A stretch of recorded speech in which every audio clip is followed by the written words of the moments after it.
Jaya Radha Madhava Punya Bihari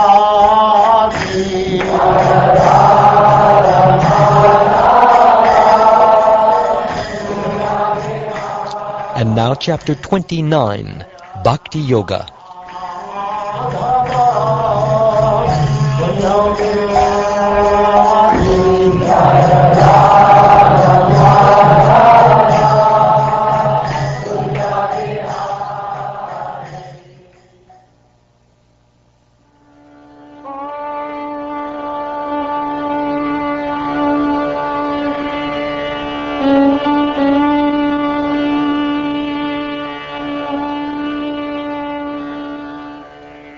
Sri Uddhava said, My dear Lord Achyuta, I fear that the method of yoga described by you is very difficult for one who cannot control his mind. Therefore, please explain to me in simple terms how someone can more easily execute it. O Lotus-eyed Lord, generally those yogis who try to steady the mind experience frustration because of their inability to perfect the state of trance. Thus they weary in their attempt to bring the mind under control. Therefore, O Lotus-eyed Lord of the universe, swan-like men happily take shelter of your lotus feet, the source of all transcendental ecstasy. But those who take pride in their accomplishments in yoga and karma fail to take shelter of you and are defeated by your illusory energy. My dear infallible Lord, it is not very astonishing that you intimately approach your servants who have taken exclusive shelter of you. After all, during your appearance as Lord Ramachandra, even while great demigods like Brahma were vying to place the effulgent tips of their helmets upon the cushion where your lotus feet rested, you displayed special affection for monkeys, such as Hanuman, because they had taken exclusive shelter of you. Who then could dare reject you, the very soul, the most dear object of worship, and the Supreme Lord of all? You who give all possible perfections to the devotees who take shelter of you. Who could be so ungrateful knowing the benefits you bestow? Who would reject you and accept something for the sake of material enjoyment, which simply leads to forgetfulness of you? And what lack is there for us who are engaged in the service of the dust of your lotus feet? O my Lord, transcendental poets and experts in spiritual science could not fully express their indebtedness to you, even if they were endowed with the prolonged lifetime of Brahma, for you appear in two features, externally as the Acharya and internally as the Supersoul, to deliver the embodied living being by directing him how to come to you.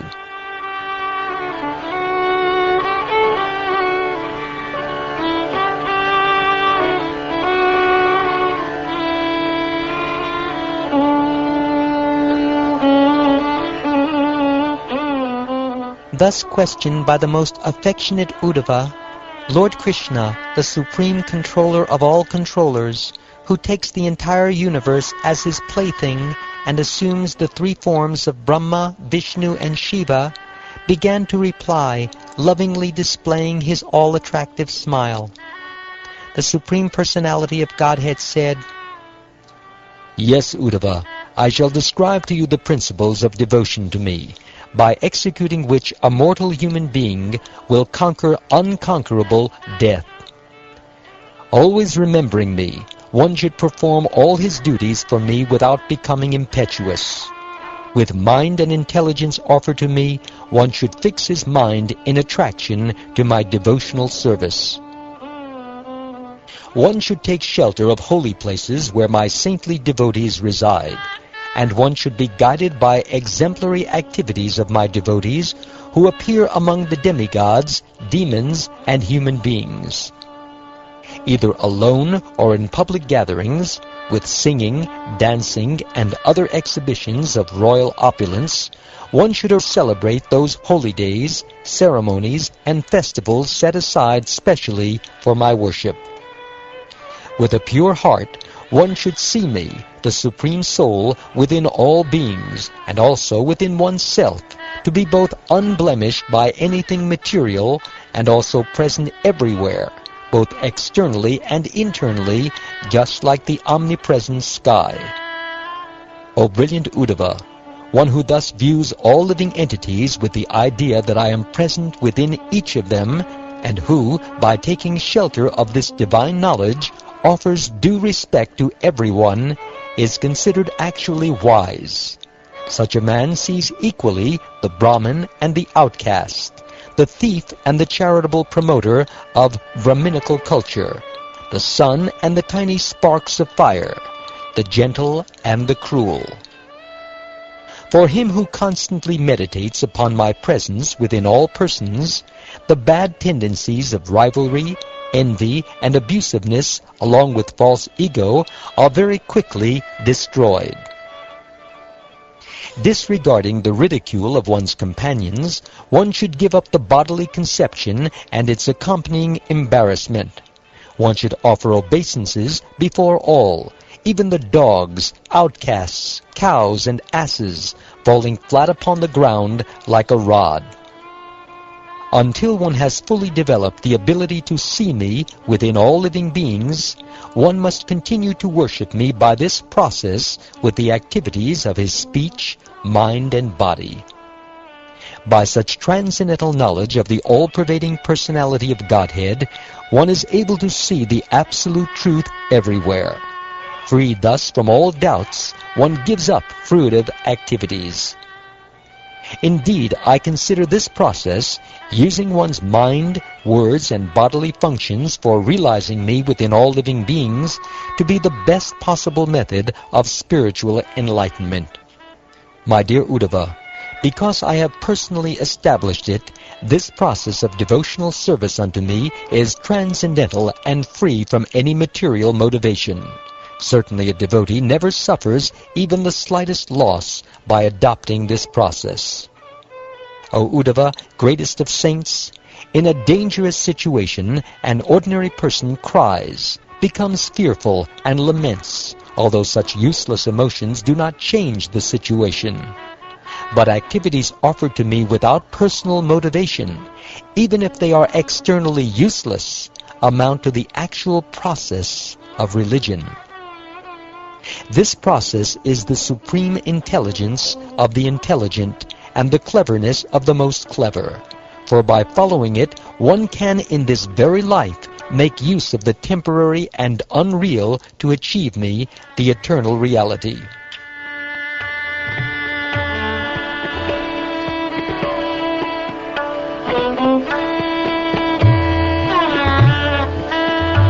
Thus I have related to you, both in brief and in detail, a complete survey of the science of the Absolute Truth. Even for the demigods, this science is very difficult to comprehend. I have repeatedly spoken this knowledge to you with clear reasoning. Anyone who properly understands it will become free from all doubts and attain liberation. Anyone who fixes his attention on these clear answers to your questions will attain to the eternal, confidential goal of the Vedas, the supreme, absolute truth. One who liberally disseminates this knowledge among my devotees is the bestower of the absolute truth, and to him I give my very own self. He who loudly recites this supreme knowledge, which is the most lucid and purifying, becomes purified day by day, for he reveals me to others with the lamp of transcendental knowledge.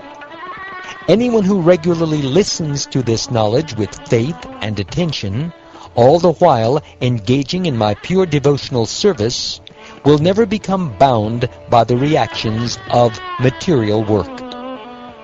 My dear friend Uddhava, have you now completely understood this transcendental knowledge? Are the confusion and lamentation that arose in your mind now dispelled? You should not share this instruction with anyone who is hypocritical, atheistic, dishonest, or with anyone who will not listen faithfully, who is not a devotee, or who is simply not humble. This knowledge should be taught to one who is free from these bad qualities, who is dedicated to the welfare of the Brahmins, and who is kindly disposed, saintly, and pure. And if common workers and women are found to have devotion for the Supreme Lord, they are also to be accepted as qualified hearers. When an inquisitive person comes to understand this knowledge, he has nothing further to know. After all, one who has drunk the most palatable nectar cannot remain thirsty. Through analytic knowledge, ritualistic work, mystic yoga, mundane business, and political rule, people seek to advance in religiosity, economic development, sense gratification, and liberation. But because you are my devotee, whatever men can accomplish in these multifarious ways, you will very easily find within me. A person who gives up all fruitive activities and offers himself entirely unto me, eagerly desiring to render service unto me, achieves liberation from birth and death, and is promoted to the status of sharing my own opulences.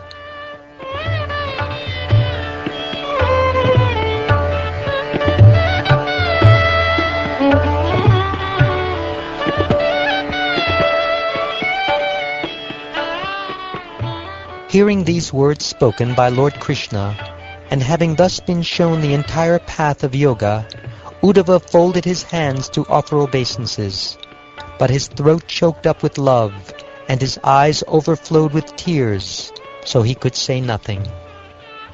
Steadying his mind, which had become overwhelmed with love, Uddhava felt extremely grateful to Lord Krishna, the greatest hero of the Yadu dynasty. My dear King Pariksit, Uddhava bowed down to touch the Lord's lotus feet with his head, and then spoke with folded hands. He said, O unborn primeval Lord, although I had fallen into the great darkness of illusion, my ignorance has now been dispelled by your merciful association. Indeed, how can cold, darkness, and fear exert their power over one who has approached the brilliant sun? In return for my insignificant surrender, you have mercifully bestowed upon me, your servant, the torchlight of transcendental knowledge. Therefore, what devotee of yours, who has any gratitude, could ever give up your lotus feet and take shelter of another master? The firmly binding rope of my affection for the families of the Dashadas, Vrishnis, Andakas, and Sattvatas, a rope you originally cast over me by your illusory energy for the purpose of developing your creation, is now cut off by the weapon of transcendental knowledge of the self. Obeisances unto you, O greatest of yogis. Please instruct me, who am surrendered unto you, how I may have undeviating attachment to your lotus feet. My dear Uddhava, take my order and go to my ashram called Badarka. Purify yourself by both touching and also bathing in the holy waters there, which have emanated from my lotus feet. Rid yourself of all sinful reactions with the sight of the sacred Alakananda river. Dress yourself in bark and eat whatever is naturally available in the forest. Thus you should remain content and free from desire, tolerant of all dualities, good-natured, self-controlled, peaceful, and endowed with transcendental knowledge and realization. With fixed attention, meditate constantly upon these instructions I have imparted to you, and assimilate their essence. Fix your words and thoughts upon me, and always endeavor to increase your realization of my transcendental qualities. In this way, you will cross beyond the destinations of the three modes of nature, and finally come back to me.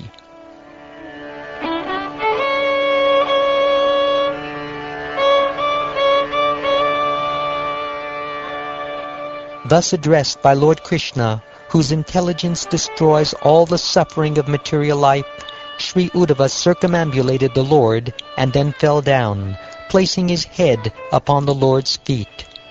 Although Uddhava was free from the influence of all material dualities, his heart was breaking, and at this time of departure he drenched the Lord's lotus feet with his tears.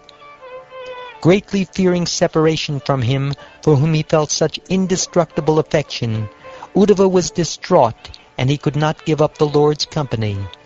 Finally, feeling great pain, he bowed down to the Lord again and again, placed the slippers of his master upon his head, and departed. Thereupon, placing the Lord deeply within his heart, the great devotee Uddhava went to Badarak Ashram. By engaging there in austerities, he attained the Lord's personal abode, which had been described to him by the only friend of the universe, Lord Krishna himself. Thus Lord Krishna, whose lotus feet are served by all great yoga masters, spoke to his devotee this nectarian knowledge, which comprises the entire ocean of spiritual bliss. Anyone within this universe who receives this narration with great faith is assured of liberation. I offer my obeisances to that Supreme Personality of Godhead, the original and greatest of all beings, Lord Shri Krishna. He is the author of the Vedas, and just to destroy his devotees' fear of material existence, like a bee, he has collected this nectarian essence of all knowledge and self-realization. Thus he has awarded to his many devotees this nectar from the ocean of bliss, and by his mercy they have drunk it.